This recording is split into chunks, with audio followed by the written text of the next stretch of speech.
Assalamualaikum warahmatullahi wabarakatuh. Baik, sebelumnya izin memperkenalkan diri. Nama saya Rena Amaratul Lutfiah, NPM 1901011135, kelas A semester 5, jurusan Pendidikan Agama Islam. Baik, sebelumnya dalam video ini saya akan menjelaskan Al-Quran, hadis, dan pembelajarannya. Baik, yang pertama yaitu bagaimana konsep Merdeka Belajar dan Pendidikan 4.0. Jadi, konsep Merdeka Belajar merupakan konsep pendidikan yang sangat memperhitungkan kemampuan dan keunikan kognitif individu dari setiap masing-masing siswa. Komponen Merdeka Belajar terbilang simpel dan tidak memberatkan para murid dan juga tidak membebani para guru. Melalui berbagai program, diharapkan guru mampu memberikan pemahaman kepada siswa untuk mulai berpikir kritis. Kemudian, secara garis besar, konsep Merdeka Belajar itu terdapat beberapa poin.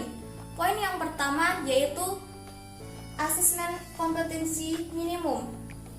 Jadi, pada poin ini, siswa diharapkan menunjukkan kemampuan minimum dalam hal literasi dan numerik, yaitu fokusnya bukan hanya kepada sebanyak apa siswa mampu mendapatkan nilai melalui penugasan dari guru, tetapi bagaimana siswa mampu berpikir secara kritis menggunakan kemampuan kognitifnya.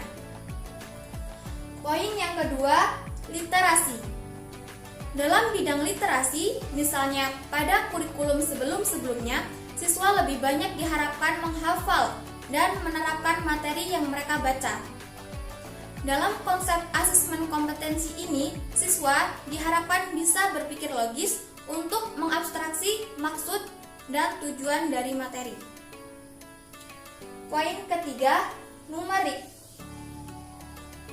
Dalam hal ini, numerik atau pada pelajaran sains seperti fisika, kimia, khususnya matematika, siswa tidak boleh hanya menghafal formula atau rumus saja, tetapi juga menemukan konsep dasarnya, sehingga mereka bisa menerapkannya untuk penyelesaian masalah yang lebih luas. Poin keempat yaitu survei karakter. Pada konsep survei karakter, pemerintah akan menilai secara menyeluruh terkait kualitas pendidikan di sekolah, bukan hanya tentang hasil belajar, tetapi juga ekosistem dan infrastruktur pendidikan yang tersedia. Dengan kata lain, pengembangan kualitas pendidikan bukan lagi tentang penerapan indikator kualitas tetap, tetapi berdasarkan data hasil survei terbaru terhadap sekolah. Poin kelima, yaitu perluasan penilaian hasil belajar. Satu hal paling menarik dalam konsep Merdeka Belajar ini adalah adanya perluasan penilaian hasil belajar siswa yang tadinya hanya dari nilai ujian nasional menjadi penugasan dan portofolio. Kemudian poin keenam, pemerataan kualitas pendidikan. Merdeka Belajar juga dapat diartikan keadilan terhadap akses pendidikan yang setara bagi seluruh siswa di Indonesia. Oleh karena itu, pemerintah membuat kebijakan afirmasi dan pemberian kuota khusus bagi siswa yang tinggal di daerah tertentu. Selanjutnya, pendidikan di era 4.0 atau pendidikan di era 4.0. Industri 4.0 adalah momen penting dalam pemerataan kualitas pendidikan di Indonesia. Sebab pada tahun 2030 nanti akan menjadi puncak dari bonus demografi Indonesia dengan 64% penduduk adalah angkatan kerja. Pemerintah mengusung konsep Merdeka Belajar bukan tanpa alasan dan fokus yang jelas. Pada tahun ini, kurikulum diubah total untuk menjamin sistem pendidikan 4.0 agar dapat berjalan dengan baik. Dasar kecocokan konsep ini terhadap 4.0 yaitu ada beberapa yang terkait. Yang pertama yaitu pengembangan pola pikir. Konsep pendidikan Merdeka Belajar memiliki fokus pada pengembangan kemampuan kognitif siswa. Artinya, siswa akan ditantang untuk mampu berpikir kritis dengan analisis yang baik. Yang kedua yaitu inovasi di tingkat pendidikan.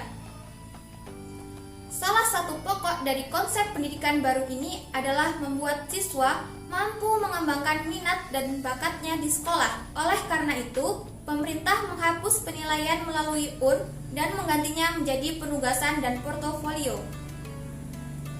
Yang ketiga yaitu meningkatkan kecerdasan siswa.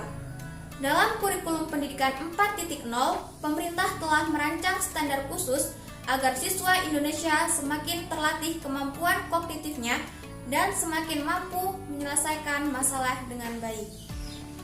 Pembahasan yang kedua yaitu apa rancangan perencanaan pembelajaran Al-Quran, Hadis, dan pembelajarannya yang Anda miliki dalam menyambut era pendidikan 4.0.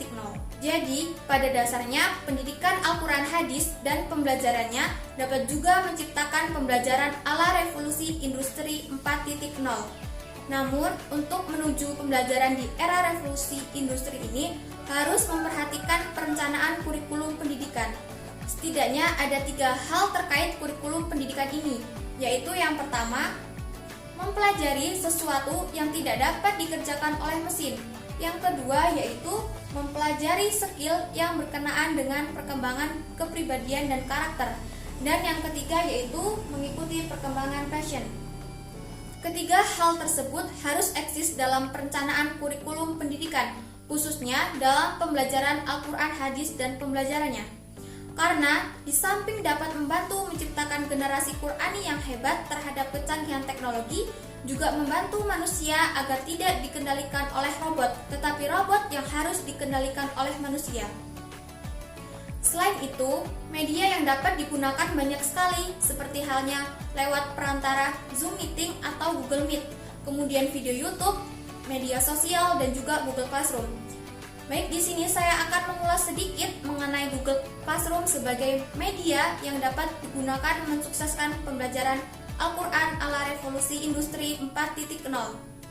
Classroom merupakan layanan pembelajaran online yang bertujuan memudahkan guru dan peserta didik dalam penetapan, pembuatan, dan pendistribusian tugas tanpa harus menggunakan kertas. Dengan begitu, pembelajaran Al-Quran, Hadis, dan pembelajarannya tidak lagi menjenuhkan atau membosankan, tetapi justru membangun kreasi, inovasi, produktif, dan keaktifan peserta didik dalam pembelajaran Al-Quran.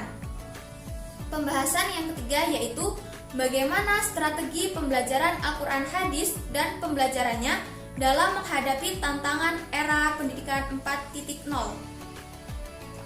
Jadi pada era revolusi industri 4.0, peradaban baru umat manusia dilakukan dengan penguasaan dan pemanfaatan ilmu pengetahuan teknologi dan informasi. Hal ini tidak lagi dibatasi oleh perbedaan dimensi ruang dan waktu yang memberikan skenario kehidupan baru yang harus dieksploitasi sesuai dengan kemajuan ilmu pengetahuan. Kemajuan teknologi telah mempercepat proses globalisasi dan menuntut penataan kembali kehidupan umat manusia dalam berbagai segi.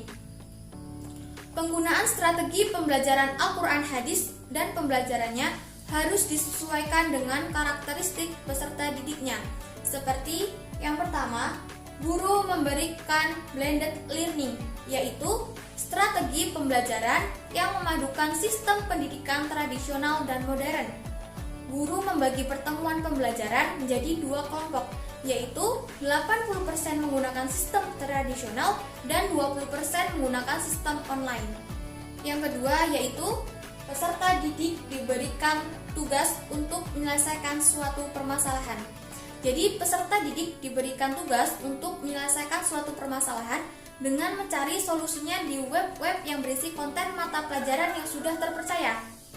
Kemudian dalam pengumpulan tugasnya, peserta didik mengirimkan tugasnya melalui email. Kemudian yang ketiga, guru mengajar dengan WP atau word processor. WP adalah istilah untuk mengganti pembelajaran yang menggunakan Word atau kata-kata sebagai konten melalui teknologi komputer. WP menggunakan banyak aplikasi Word di dalamnya, terutama aplikasi yang dimiliki Microsoft seperti Microsoft Word, Microsoft PowerPoint, dan Microsoft Access. Kemudian yang keempat, guru menggunakan strategi pembelajaran Web Based Learning atau WBL. yaitu salah satu jenis pembelajaran yang bisa digunakan dalam CBI, yaitu Computer Based Instruction atau CAI, Computer Assisted Instruction.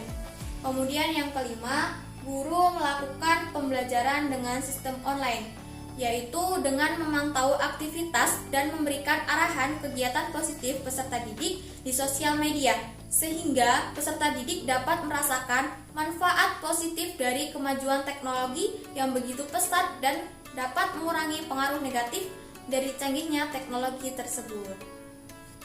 Masuk ke pembahasan keempat, yaitu bagaimana pengembangan media pembelajaran Al-Quran Hadis dan pembelajarannya yang sesuai dengan era pendidikan 4.0. Pengembangan media pembelajaran sendiri maksudnya adalah serangkaian proses atau kegiatan yang dilakukan untuk menghasilkan suatu media pembelajaran berdasarkan teori pengembangan yang telah ada. Secara umum, manfaat media pembelajaran yang akan digunakan sebagai pengembangan media pembelajaran Al-Quran Hadis dan pembelajarannya dapat dikatakan untuk memperlancar interaksi antara guru dengan siswa sehingga kegiatan pembelajaran lebih efektif dan efisien, baik dari segi teoritis maupun praktikum yang pada akhirnya teraplikasi dalam tindakan. Ada beberapa jenis media pembelajaran yang biasa digunakan dalam proses pengajaran Al-Quran Hadis dan pembelajarannya di era 4.0. Yang pertama yaitu Learning Management System atau yang sering kita sebut LMS. LMS merupakan suatu sistem komputer yang dapat diibaratkan sebagai staf administrasi yang akan mengatur penyelenggaraan proses belajar mengajar. Fungsi dari LMS yaitu mengelola materi pembelajaran setiap mata pelajaran yang akan memiliki materi pembelajaran di dalamnya. Setiap materi pembelajaran akan dikelompokkan berdasarkan kelas, seperti halnya kelas 1 sendiri, kelas 2 sendiri, dan kelas 3 sendiri, dan atau juga semester. Pada setiap semester, materi pembelajaran akan dikelompokkan berdasarkan pertemuan pertama, kedua, ketiga, dan seterusnya. Setiap materi pembelajaran kemudian dapat mengalami perubahan atas dasar pergantian kurikulum. Kemudian yang kedua, blog. Blog merupakan media alternatif yang dapat digunakan untuk menyampaikan materi pembelajaran pada peserta didik. Saat ini, banyak pilihan jenis-jenis blog yang dapat digunakan. Dalam blog dapat dikemas tulisan, gambar, bahkan link yang dapat ditampilkan. Pembuatan blog termasuk mudah. Kemudian yang ketiga, YouTube. YouTube adalah media yang telah dikenal luas oleh seluruh manusia. Saat ini penggunaan mengalami perkembangan pesat. Hampir seluruh sektor dapat menggunakan media ini. Dalam ranah pendidikan, YouTube dapat dijadikan media alternatif dalam menyebarkan materi pembelajaran. Pembelajaran tatap muka dapat digantikan dengan YouTube. Guru menyiapkan video dapat berupa rekaman dirinya mengajar atau berbentuk slide dengan diisi suara guru. Setelah video siap, kemudian diunggah ke YouTube, maka akan muncul link yang dapat dibagikan oleh guru kepada peserta didik, baik melalui jejaring sosial seperti WhatsApp atau media pembelajaran online seperti Google Classroom. Kemudian Zoom Meeting atau Google Meet.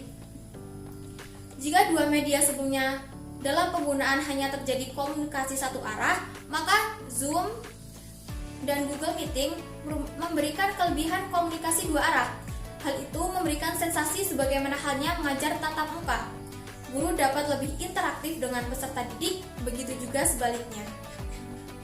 Kemudian yang kelima, podcast. Podcast merupakan media rekam digital, biasanya berbentuk audio dan video. Penggunaan podcast dapat menjadi alternatif dalam mentransformasikan ilmu kepada peserta didik.